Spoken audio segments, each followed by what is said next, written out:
Listen up or run for cover. Dropping knowledge from the people who have it to the people who need it. The real Brad Lee is dropping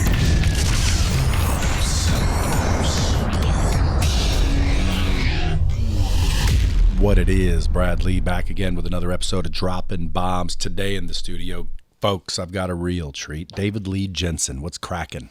Crack-a-lackin'. David Lee Jensen, for those of you that don't know, is just an entrepreneur out there showing people how to create things.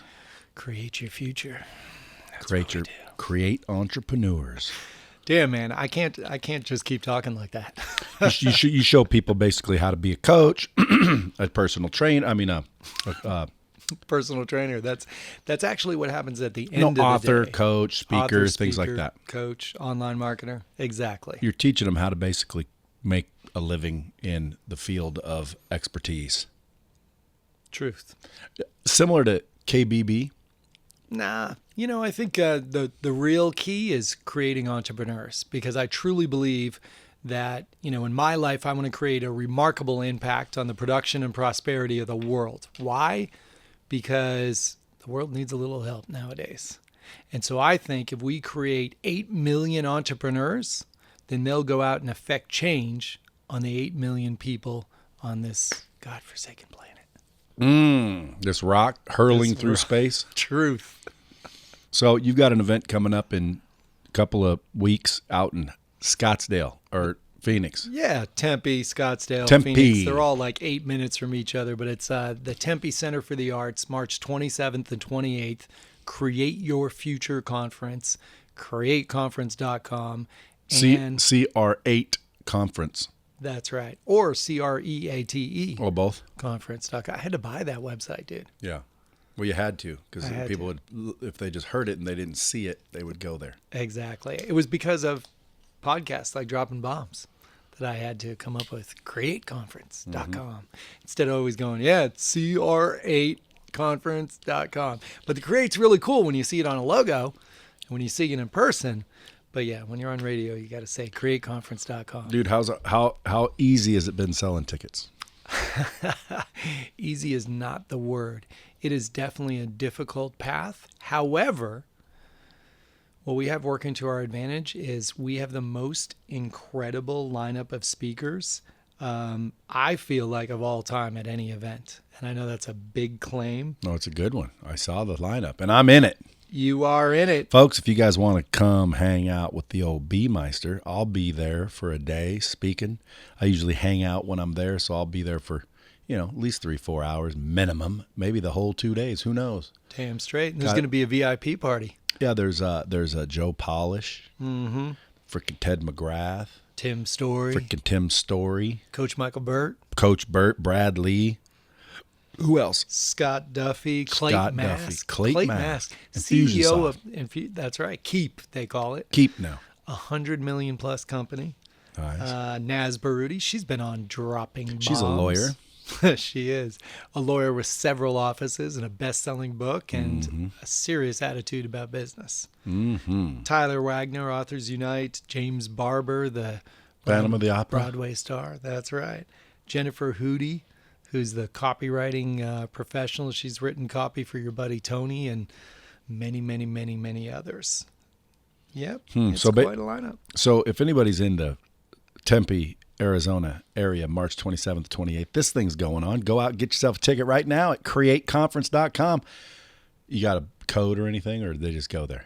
Brad 50 is going to actually get them half off. Ooh, really? No yeah, shot? Isn't that amazing? Yeah, we're in the final sprint. We've got a ton of tickets sold. We got the place getting filled up, and now we just want to fill the rafters, fill all the empty slots so that kind of gives back to the speakers who are going on stage. So we're looking at ended up at 600 in the audience, and every one of us will have Purell at the door, and we'll be ready to roll. Will there be Corona? There will be no Corona. You're not going to have any beer there whatsoever. We're going to serve Heineken. Most definitely. Isn't it ridiculous, this whole scare? I mean, It is a little bit ridiculous, but then again, who knows, bro? Could be the next big thing. It could be like, the whole, like right now, 5 years from now, we could be like, remember back in 2020 before we knew what really was going on? Yeah. And it could be the big equalizer that resets the world. Because imagine if 2/3 of the population was wiped out. Come on, man. But just imagine. I can imagine it, but that's a really good movie plot. That's not what's happening today. Well, no, dude. SARS, bird flu, it's always the same. Every 4 years. Yeah, every 4 or 5 years, they got something. This is the anti-Trump establishment. And it doesn't mean people won't die, because people are going to die. But what they don't realize is there's just as many people dying from the flu, but no one freaks out. You know what I'm saying? Oh, I'm not going to go to Hawaii. I might get the flu. Mm-hmm. And if they did that, then what would they be doing in their life? They'd be living their life in fear. And that's no way to live a life. I mean, if you're going to get hit by a bus tomorrow, then you're going to get hit by a bus tomorrow. If you stop living every day and don't step outside of your house because maybe something from a satellite that broke up in space could fall on your head, mm-hmm. That's no way to live life. I think you got to live life to your fullest. You got to get out there and rock and roll and have some fun and create an impact and care for others. And that's why the Create Conference will go on. The Create Conference will go on, brother. That's good, man, because a lot of those were canceling. People are like, saying that they don't want the liability insurance, etc. And old David Lee Jensen says, screw you. We're doing our event. Truth. Everybody's still coming. Nobody's gotten a refund yet. Nope. No refunds issued yet. Everybody's still charged up. All the speakers are still coming, and everybody's rocking and rolling. That's true. And all the speakers are excited because it gives an opportunity to really just show like, hey, we still stand with our message. We still stand with our purpose. We still care about the audience who bought tickets because they want to change their life. They want to come out and learn how to become authors, speakers, coaches, online marketers, because entrepreneurship is the way to go. Entrepreneurship is the thing that will make it so that you're not punching a clock for somebody else. Start a business. Yeah, start a business, grow a business. Online specifically, like maybe even with a Lightspeed VT course platform. Well, if you're just so happens, if you're building a business, you need a Lightspeed system to train your people, or you can always use a Lightspeed system to train people and monetize your knowledge. So right. Either way, you need a Lightspeed system if you're in business. That's true. I would believe that. Yeah. I'm a subscriber myself. And when I talk there at the Create Conference, I'll talk a little bit about how you can, quickly package up some knowledge and sell it to businesses and individuals and make yourself, quick little $100,000-$200,000 a month. Now, how do you do it? I can teach it right on stage. And what's really cool is the way I teach it. Why? Well, because obviously, anybody can take anything. Like I took sales and closing, right? Package it up, say what you would have said in person, boom, throw it in a training system. And now you've got a password that allows people to go through an experience-based interactive training that provides them a result or a skill. So let's say I want to teach you how to make better paper mache airplanes, if that's a thing. Well, hey, it's $9. I'll teach you how to make the best paper mache. The question is, can I get 1 million people to give me $9 to learn that? Because really, businesses have turnover. People are people. And you can go out there and literally create a business where a funnel or a landing page or targeted traffic goes to a page, watches some content, makes the sale, opts in, whatever. Next thing you know, dude, you've literally made $500,000 driving traffic on a daily basis, but not necessarily working. I call it a laptop lifestyle. I love the laptop lifestyle. Yeah, but it takes, it's funny though, because you started it with like, hey, I can put together a course that shows you how to make the paper mache airplane. And I really feel, and I'm really interested in your view on this, I want to hear the bomb dropped on this one. I feel like we've been told a huge lie, and especially in you and I's age group growing up, and that was the field of dreams.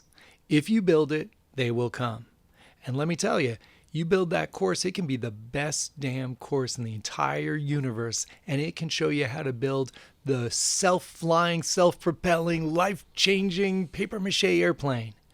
But unless you do the rest of it, it doesn't matter. You got to promote it. You've got to market it. You got to drip it. You got to sample it. You got to drive traffic to it. Because otherwise, if you build it, they just won't come. I'm sorry. Yeah. What do you think about that? Is that true? Or do you think if you just build something awesome, then Well, it depends on how run big it to is. I mean, like if I just built a big tall tower in the middle of Las Vegas where people were bungee jumping off of it, people will come. They'll show up like, what the hell? How do we get up on that? So I believe there's a little bit of build it and they will come type of thing, but not necessarily online, because online, nobody knows you're there. That's the problem. So it's like build it and they will come. It happens in like Field of Dreams. Why? Well, because there's a baseball field. Let's go play baseball. But it was in the middle of some cornfields, and he needed people to come back from the dead to get people to go to the ballpark. Come on, man. Yeah, but I think there's some truth to it. You asked me my opinion. Okay. Yeah, but there's bigger truth to what you're saying. There's bigger truth, meaning you can have all the freaking shit you have built, and a few people come, but you're not getting rich. You might not even cover bills. Why? Because unless you know how to market and drive traffic, you're screwed. It's true. So like, again, I just started, that's that guy I was talking to when you walked in. I'm trying to find someone that literally has the secret sauce to these digitized funnels. It's a sales and marketing world. Well, not only that, but dude, there's a particular way to do it. Like, for example, my copy needs to connect me emotionally with the person. Mm-hmm. You know, a lot of times you look at somebody's copy and their copy's not really ideal to convert. It's just, you know, David Lee Jensen is a hiring expert and blah, blah, blah, blah, blah, blah, blah. And it's like, great. Well, how'd that connect? Then another guy can come along and be like, David Lee Jensen, who was da-da-da-da-da, and he's just like you. And man, what a guy. And man, he figured out this. And all of a sudden I'm connecting with you. And it's like, damn, I like this. That's the difference. Click, then they follow at David Lee Jensen on Instagram. Yeah. Or better yet, they say, do you have a problem in hiring? Are you sick and tired of having to turn over, you know, this, that, and the other? Then they get led down the path to the hiring academy. But everybody kind of wants to hire people better, yeah? I think so. You just have to then, once again, sales and marketing, drive them down the path to the solution. You can't just say, oh, I would think that by putting the hiring academy there, everyone's going to just Google it and find it and buy it. No, you have to beat them over the head with it, tell them why, tell them how it's going to change everything, tell them how the investment in that is going to save them, 100 times what they invested in it or what have you. And that's why I believe that there's these core pillars in entrepreneurship that, I'm actually coming out with a new book after my event, probably did that, in the wrong order. You and I were talking about that earlier, the mistakes I have made. Why don't you just finish right? it in the next 2 days? I know. Well, hey, why don't you just finish the hard way book, huh, Brad? Well, I came in here today to do that and hang out with you. You've already sold a whole bunch of books. After you leave, I'm writing. You better be writing. I'm going to go home and write on the plane on the way. Are you? Oh, absolutely. I've been doing a lot of writing on planes, but it's still not enough because I want to make sure the value of the book is just so killer that even though it will drive you to, a course platform and learning and, a solution to be able to do a little bit of done for you solutions, I still wanted to really tell the stories of why I came up with those solutions and really relate on the problems that people run into. I mean, I had a 6-figure day job. I ran a company up to $2.5 billion in processing. I watched the owners get millions of dollars of bonus checks and had the realization, wow, I don't own anything, And so I'd drive home to my 5,000 square foot house with my Olympic-sized swimming pool and my kids in private school and, and all that jazz. And then I was like, wow, I've got to build something for myself. So it doesn't matter whether you're at the top of an organization or whether you're a typist. At some point, entrepreneurship's got to have that lure. And I just want to help people to get there a little easier, a little faster, learn how to become an author, a speaker, a coach, an online marketer. I say it over and over, I know, but those are the pillars that that's the pillar of your business. You put together some content, whether you had an actual book or not, you had information that you delivered to people that then made them see, okay, good, there is a need for training. a need for either selling a course or training your employees how to better sell your products and services. Those are core pillars. And I think of entrepreneurship, you got to have that fancy business card of a book that kind of states it's like putting your flag in the dirt, in the Old West, right? And so that's just what I want to help people do. I really feel like that's my goal. And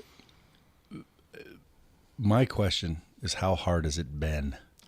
It's like, listeners want to say, dude, how do you tell them something that they can avoid or do to help them? Like, in other words, there might be someone right now in the situation you used to be in. Yeah, I talked to a buddy really recently who was trying to write a book.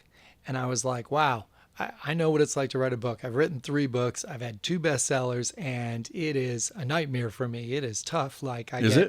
It's tough. You get X number of words on the page, and then you're just like, okay, I'm at 17 pages, and this shit's good. And then guess what? It's not a book, right?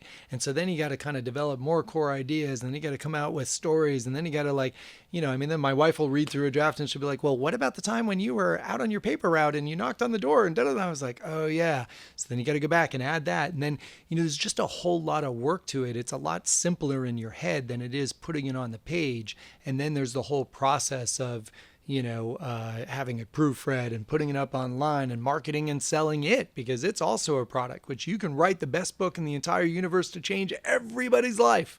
But unless you market it and sell it, then nobody's going to see it, and it's not going to change anybody. And then if that book, as a beautiful business card, doesn't lead to a product or a service, and that's what I was talking to my buddy about. It was like, hey, it's great that you just want to help people and entertain people, then you might as well write a science fiction book.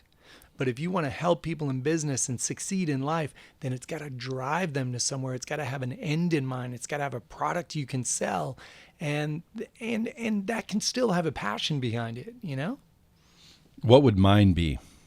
Yours? Your what? Your book? No, my end result. Like, for example, I have Lightspeed, so sure, train your people. I agree with that. Get a training system, train your people. Most okay, definitely. or yourself. Yeah, so either buy training from one of my clients, or for yourself, or get a training system and train your people. That you should be doing that. Mm-hmm. And that's some shit I learned the hard way too, by the way. Truth. Like, dude, I learned that shit the hard way. You know what I did? I built this company, took 20 years.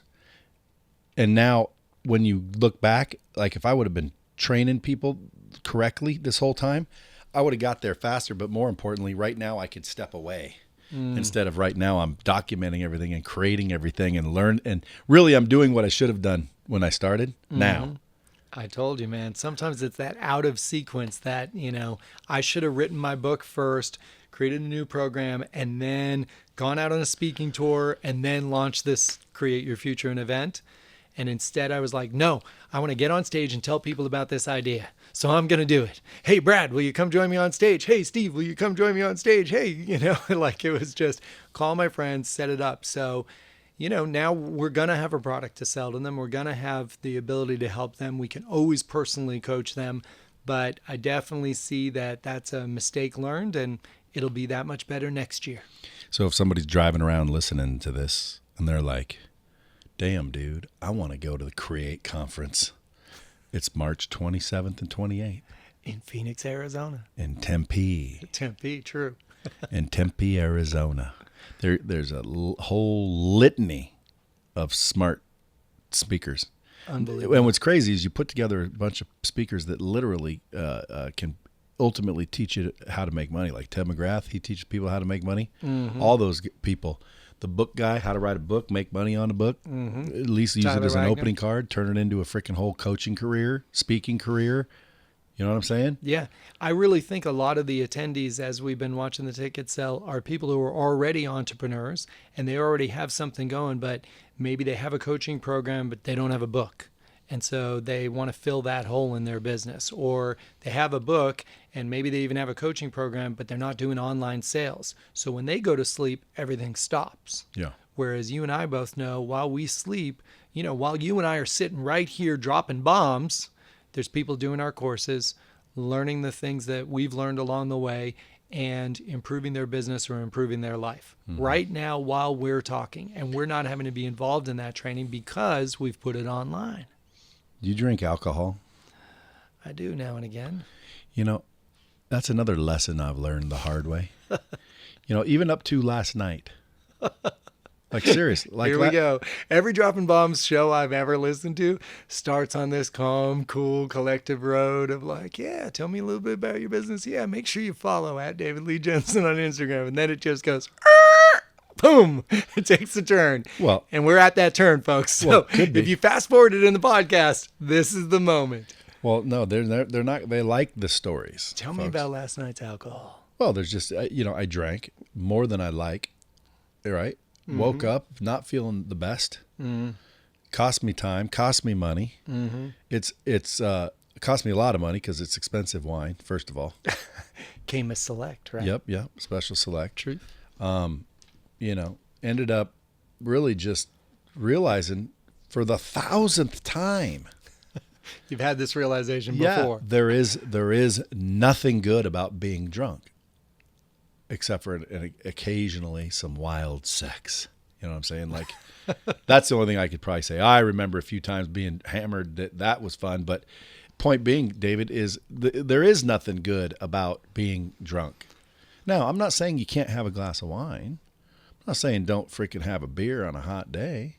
But like to pound tequila and to pound cocktails until you are literally cross-eyed drunk and hammered and slurring and being stupid, there is nothing good about that. Not. And I've decided that I'm never going to do it again.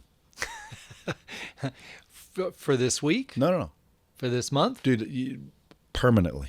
Permanently. Yeah. So this is your announcement to the world right here live on the Dropping Bombs podcast. That I will never be shit-faced drunk again. Boom. Period. Boom. That's going to have to go in the show notes. Brad makes an announcement as to his future, not sobriety. Well, it's just, I've done it so many times. There's just nothing ever comes of it good. Now, do you think you can stop yourself along the way? Like, what do you mean? If you're still, you're going to still drink. Dude, I'm not planning on drinking, but I'm not going to be the guy that says, oh, I'm sorry, I don't drink at all. Why? Well, because I can have a glass of wine. I can have a beer. I just don't want to have 100 of them. Mm-hmm. I don't want to have more than one glass of wine. Like, what more do you want? Are you trying to get drunk, sir? Are you trying to get drunk? And if the answer is no, well, then you better quit imbibing this shit. Right or wrong? That sounds good to me. Prior to that, you would have said, are you trying to get drunk? And I would be like, yes. Okay. Like, dude, I drank to get drunk. Okay. When you say, hey, do you want to come have a drink? I say, you want to go get drunk? Like, we're going to get drunk. Makes sense. Dude, I don't get drunk anymore. That's a good thing. No. Now, as of this morning, I'm done. Watch me. Okay. Now, drunk, I'm saying. Now, I'm a good accountability partner, Bradley. I will call your ass up and I'll say, Brad, I saw your Instagram feed last night, and that looked like your 4th glass of Camus, and I saw the little shot glass next to it. What are you doing, Brad? And I'll say, that wasn't me. because I do what I say I'm going to do. Okay. I have integrity. Okay, good. That's another lesson I've learned the hard way. That one is a tough one. What, integrity? Yeah. Doing what you say? Yeah. Well, it's a lesson that if everybody learned, their life would be better. I truly believe. I spent a lot of years wanting to make other people happy, and that was the number one thing that broke my integrity. Just trying to make everybody happy, trying to go in this direction and that direction, and oh, yes, I'll do that. Yes, I'll do that. This, and then I agree with you. At some point, you just have to now have personal integrity. You have to look in the mirror and go, good. It doesn't matter if anybody else is around, if anybody else is looking, if this is going on a podcast or if it's going online. I'm the same person I am in private as I am sitting here with you. That's right. Truth. That's right. Now, I will tell you, it's funny that you brought up I will tell you, 2 nights ago, I went out on a business meeting, and my buddy and I had a glass of wine. And then the people we were waiting for were a little bit late. So it ended up hitting the second glass of wine. We're supposed to all get dinner. And so we ordered an appetizer, and we had a bite or two. And then those 2 people had 2 people join them. So by this time, it was the 3rd glass of wine, which really, I'm just a 2 glass of wine guy. That's it. I do not partake. but then I didn't have any food. And man, I was like, oh, I cannot let this ever happen. That was a little tiny slip up. And I was like, wow, can't let this happen. Yeah, well, I just discovered that last night, and I've made now a new commitment, period, point blank. Isn't that crazy? It sounds great to me, 51 years old, March 8th. Because we've been out together. 51 years old, March 8th, 2020. Boom. You know why? Made the decision, not getting hammered. There's no point in it. It's true. What's the purpose? All it does is cloud your vision, make you say stupid shit. Screw up your next day. Totally. You know, I've never seen someone wake up happier with more friends, more money, feeling great from being drinking. hammered. That's Ever. true. I've never seen it. Usually it's the opposite. You wake up, you got in a fight with your buddies, you freaking said something to your girl that's always going to be there underneath, or we call it water under the bridge. Opens the door to regret. It's just shit like, what the... But here's the problem. You have a drink, doing, and then you feel pretty good. Why? Because you had a cocktail, but it isn't fully in your bloodstream. Mm-hmm. So you're like, let me get another one. And then boom, you two. Now the first one's kind of getting in the bloodstream, but you've already downed two, and that's still backing up. And then you're like, third one. And now the second one's starting to hit your bloodstream. Now you're starting to have fun, right? And now the third one hits, and you're He's like dancing in his chair for all of you who can't see. Well, the third one hits, and then you're like, well, or not the third one. The second one starts to hit. Then you're like, damn, this is fun. Now you're starting to get buzzed, but you're not hammered. Well, dude, you still got a third and a fourth coming in the pipe, and now you're on your fifth, and really it's just starting to hit the third, and all of a sudden you could literally stop drinking, and be hammered, because you drank faster than the alcohol affected you. Mm-hmm. Because there has been nights where I was conscious of not being drunk. So, you have a drink, and then you have a couple waters, and then later on down the evening, you have another drink, to where you're never drunk the entire night, but you had 2 or 3 drinks. That's, again, to me, that's okay. I'm not going to be socially awkward. If someone wants to go have a drink, yeah, I'll get a drink. But when someone's like, let's grab another one. There's another one. No. I'm not doing it. I don't care what they do. I'm not doing it. It's a good thing. 51 years old. All right. Lesson learned. Clap for Bradley. That's right. Well done, man. Yeah. Now, see, you've already learned that lesson. Oh, I learned that lesson a long time ago, actually. And I haven't had, like I said, a couple nights ago, I started to get that buzz because we had no food. And I was like, whoa, hold on. Like, I don't do this. I don't do drugs. I don't drink too much. I'm a 2 glass of wine guy once a month, really. I don't just go out and regularly partake.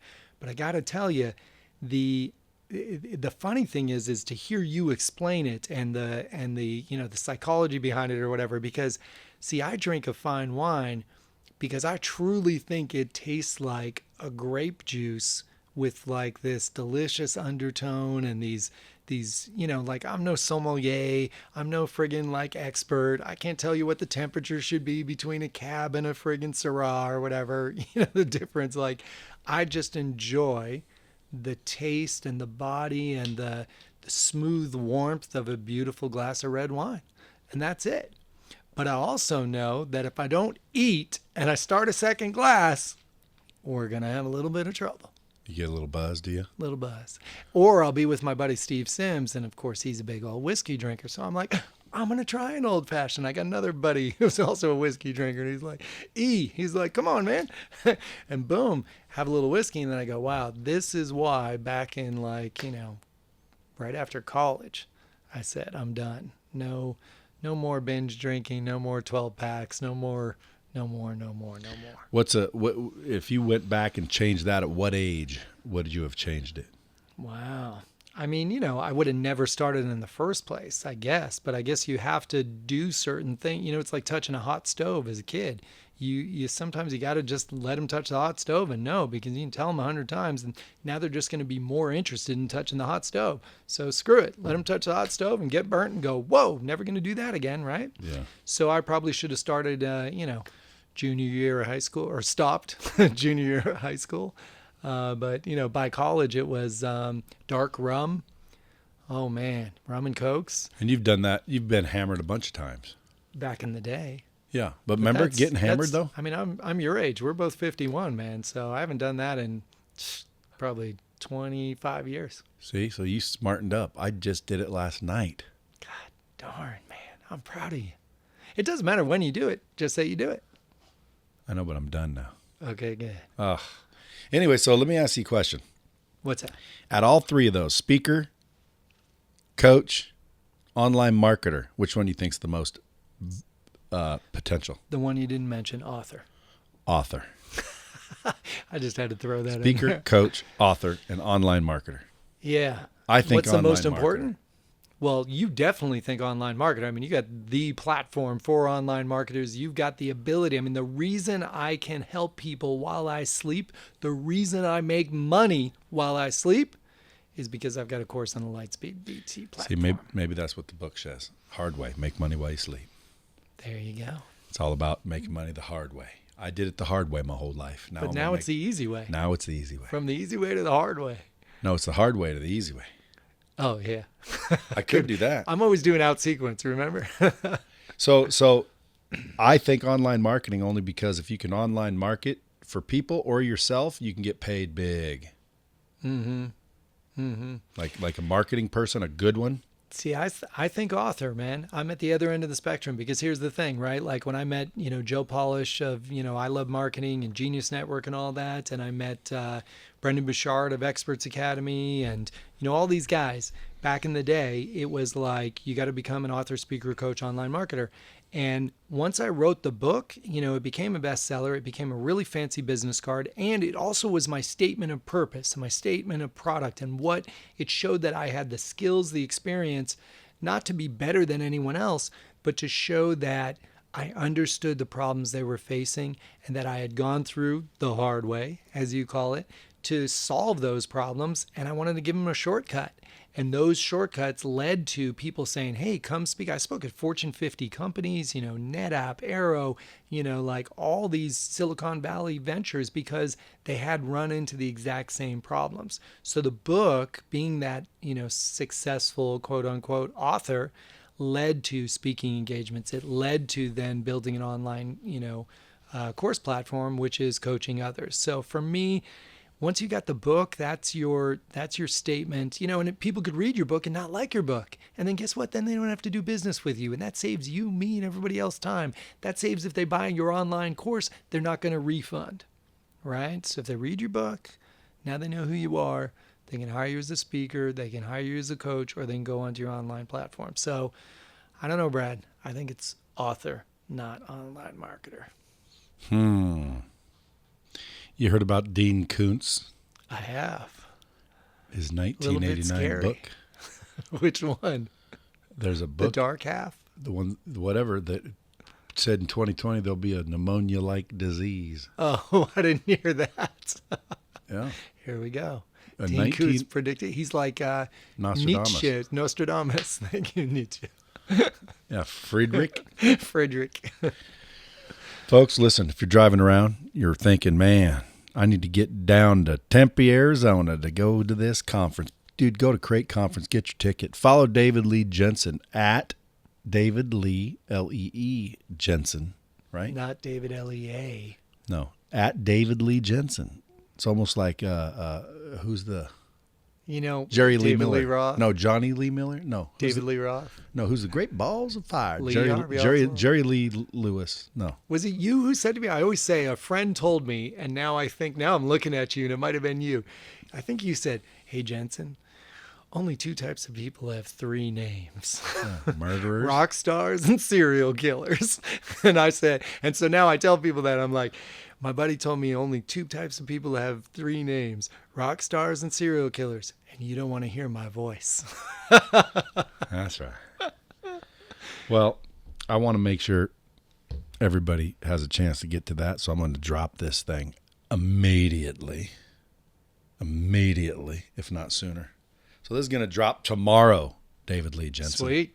Now, if you guys enter the code BRAD50, yep, 50% off. You're going to get 50% off of your tickets. And by the way, these aren't $10,000 tickets. No. Everybody can afford to go. And OBL just got you 50% off. Truth. Now, that guy that bought 2 VIP tickets is going to be like pissed because I didn't give him no code.